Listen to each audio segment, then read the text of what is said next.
Kailangan Horse. kasi yung bigas masyado. Horse. Ayon sa DA, masyado raw mataas ang presyo ng ilang nagtitinda. Kailangan na nila mag-renegotiate sa kanilang mga supplier kasi dahil meron ng MSRP ngayon, kasi dito in 2 weeks, Horse. dapat immediately pag-usapan nila yung mga stocks at sa susunod, hindi na talaga Stop, pwede stop. na may makita kami na ganitong Stop. mataas, lalo na yung 60 hanggang 65, hindi na siya acceptable talaga.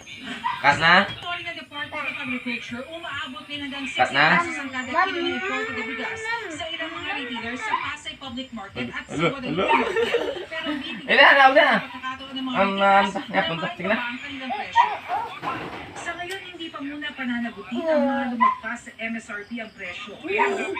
Maglalabas tayo ng guidelines, ano po? Pagka Sige na, nalabas punta, po sige. ng guidelines, tayo po ay naglagay ng period of Stop. compliance.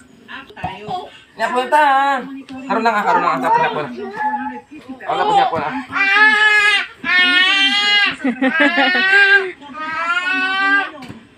Lala. Oh. Hindi mo na ka ng process. Kasi ganyan, mas mura-mura. Talaga sumipa yung kaso ng ESF at yung